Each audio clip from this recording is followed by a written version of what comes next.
In the words of former New York Jets head coach Herm Edwards, you play to win the game.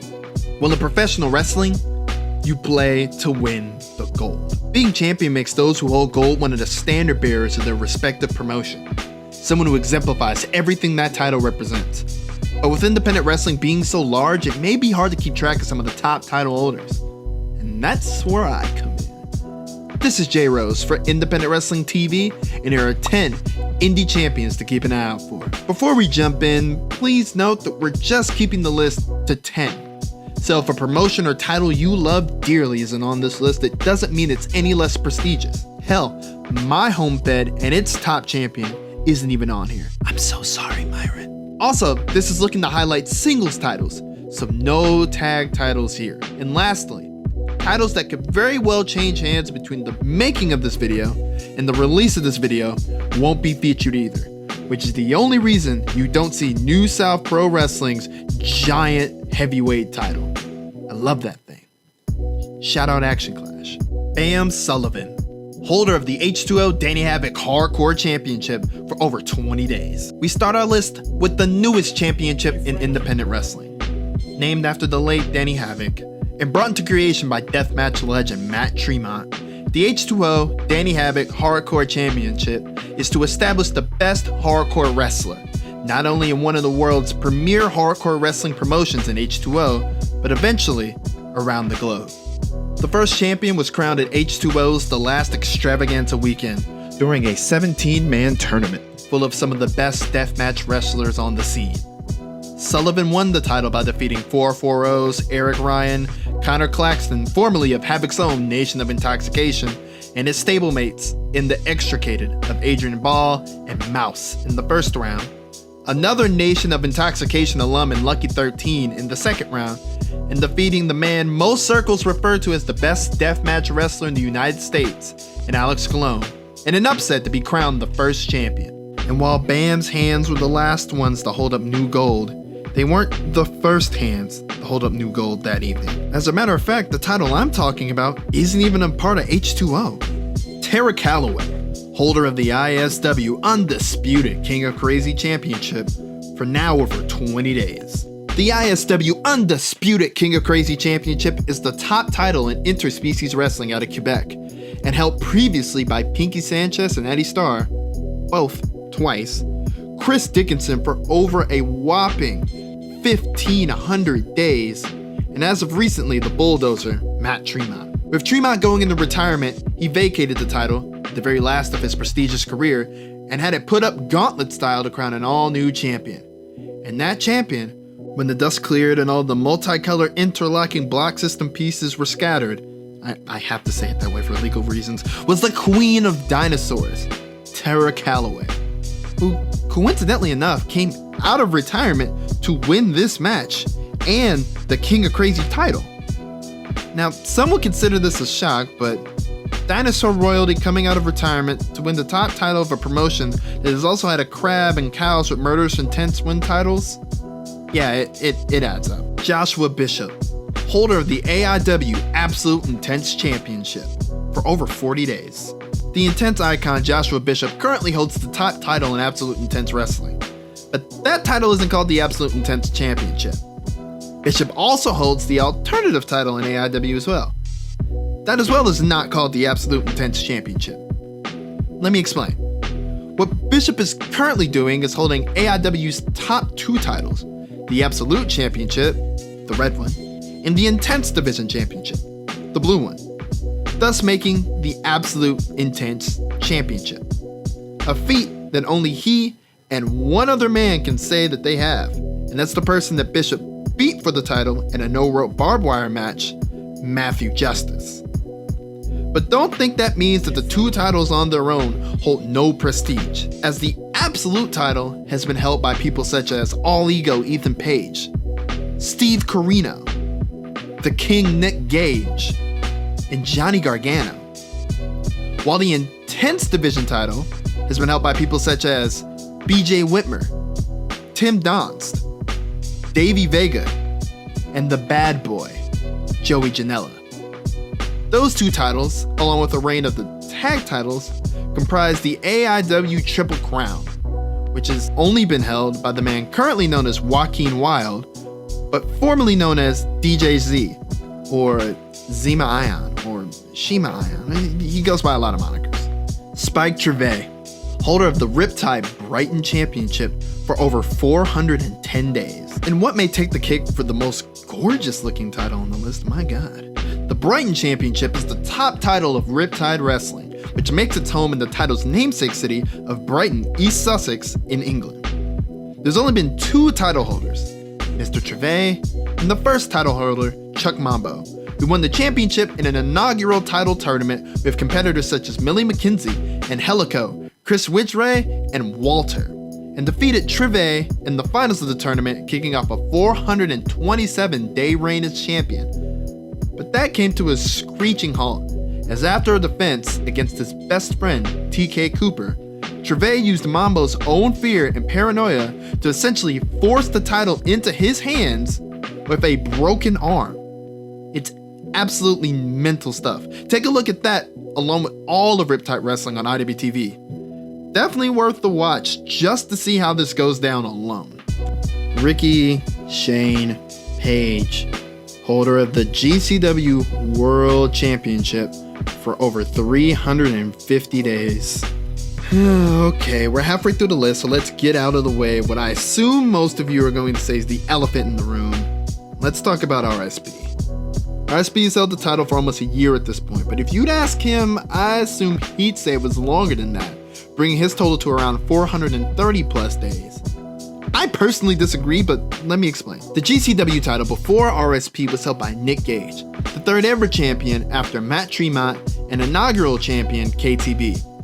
Gage was on a seemingly unstoppable warpath through GCW, but that came to a stop when at the 4th Nick Gage Invitational in 2019, Ricky Shane Page arrived on the scene and stole the GCW World title belt, and then took a wrestling tour outside the US, which for unfortunate legal reasons I'm not gonna get into right now, meant that Gage couldn't pursue him. In that time, Ricky defended, and I know you can't see me, but I'm using air quotes here, defended the title across the world in Japan, the UK, and Canada until he made it official on December 8th, 2019 in Nashville. AJ Gray, and we'll get to him later, had defeated Gage legitimately for the title. RSP decided to cash in on a guarantee given to him by GCW management earlier in the night for a title match anywhere and anytime. And, well, the rest is history. Since then, RSP has created 440 and has scarcely but successfully defended the belt, yet refusing to give a rematch to AJ Gray. But once again, we'll get to him.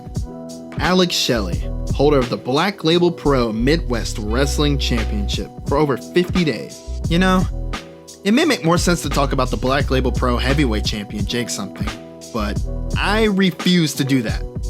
He knows what he did. So instead, let me bring to light the BLP Midwest Wrestling Championship, a title created in 2018, but holds roots dating all the way back to 2005 with the NWA Indiana State Championship, a title held by people such as Jimmy Jacobs and the King of Indiana, Billy Rock. The title belt returned in 2018 as the BLP Indiana State Championship, with the inaugural champion being Kobe Durst, who won the title in the 2018 Darkest Timeline Championship Tournament, featuring PCO and Marco Stunt, among others. It then changed hands to Jake Parnell, pre-Warhorse in the Indie title, who held it for a few months until he lost it to AJ Gray. I promise we'll get to him. To which then it became the BLP Midwest Wrestling Championship. AJ was bested by Kylie Ray, and Kylie Ray lost in the first round of the 2020 TurboGrafx 16 tournament to Alex Shelley, who then defended it successfully to the finish against Effie, Ethan Page, Tom Lawler, and Isaiah Velasquez. Shelley most recently defended the title against Anthony Henry in Indianapolis, making it the first time that the former BLP Indiana State title was defended in Indiana outside of Crown Point. Full state representation. You'll love to see it. AJ Gray, holder of both the Glory Pro Crown of Glory for over 420 days and the SUP-Grafx BONESTORM Championship for over 40 days. See, I told you we'd get to him. Boy, do we have a lot to get through, as AJ is a double champion. First up, the Crown of Glory, the top prize in Glory Pro Wrestling. Former title holders include Jason Kincaid, Myron Reed, Jake something you son, Kurt Stallion, and Eddie Kingston. Kingston's run was short-lived though, and when the title was vacated, AJ took full advantage of the opportunity and won the crown, so far defeating all challengers and becoming the longest reigning Crown of Glory holder of all time. Along the way, crafting the first version of the Midwest Triple Crown with the Paradigm Championship and the aforementioned BLP Midwest Wrestling Championship. As of recently though, he is also the Southern Underground Pro BONESTORM Champion, the top prize in all of Sub-Graps, a title also held by former Crown of Glory holder Kurt Stallion, along with Dominic Guarini, Marco Stunt, Brett Eisen, and AC Mack, the last of which caught himself in a moment of extreme overconfidence, let his guard down, and cost himself the title to AJ Gray at the Collective in Indianapolis. To be honest, you hate to see it. Speaking of AC Mack, holder of the Action Championship for over 710 days. The first and only champion of Action Wrestling, AC Mack has been through a growing list of who's who in his almost 2-year run as Action Champion. Bested foes include Fred Yehai, Kurt Stallion, Slim J, the Dark Order's Alan Five Angels, Kevin Koo, Brett Eisen, and most recently, Trey Lamar. Out of everyone on this list, I can't think of anyone that is so closely linked with the promotion that they're champion of than AC Mack. AC, for all intents and purposes, is Action Wrestling. But you know what he's not? The longest reigning champion on this list. That honor goes to Jeremy Wyatt, holder of the Gateway Heritage Championship for over 770 days. The Gateway Heritage Championship is the top prize in Journey Pro out of Kansas City and St. Louis Anarchy out of, St. Louis, and holds lineage to the original St. Louis Anarchy Heavyweight Championship, which dates back to the early to mid 2000s, and was also the top singles title for PWCS during its time. The title has a cool little quirk to it, as whoever's champion gets to pick what stipulation they want all their matches under. For example, when Gary J was champion, he wanted all of his matches to be held under 2 out of 3 falls rules. Or when Paco was champion, he wanted all of his matches to have 2 referees. Current champion Jeremy Wyatt has had nearly every single one of his staggering 28 defenses under Ring of Honor's pure wrestling rule set, emphasizing the groundwork and breakdown aspects of pro wrestling. And it's worked for him, as he's held the title for over 2 years now, besting incredible competition such as current ROH Pure Champion and former Indie Wrestling Champion Jonathan Gresham, the current longest reigning Gateway Heritage Champion Gary J, NXT star Shotzi Blackheart, Fred Yehai, and Nick Gage. Dude runs Kansas City and St. Louis without any sort of end in sight. Trish Adora, holder of the Pan-African World Diaspora Wrestling Championship for over 280 days. And I saved my favorite title for last. The Pan-African World Diaspora Wrestling Championship, or the PAWD-WC for short, is a title introduced to the world in early 2019 as a way to fill the gap in pro wrestling heritage for black wrestlers and black wrestling fans across the globe, with a tournament being held in Washington, D.C., the 51st state, to crown the inaugural champion in October 2019 and concluding in February of 2020. The finals saw an absolutely insane matchup between Trish Adora, Darius Lockhart, and late edition Mr. Grimm, where Trish defied the odds with a mighty running clothesline she calls the Lariat Tubman, best move name in the game, and became the inaugural PAWD-WC title holder. And while this title has a home at Fight Club Pro Wrestling in DC, it does not belong to any singular promotion. Think of it as the independent wrestling title, and Trish, it's Warhorse, defending it against any and all comers who try and step in her way.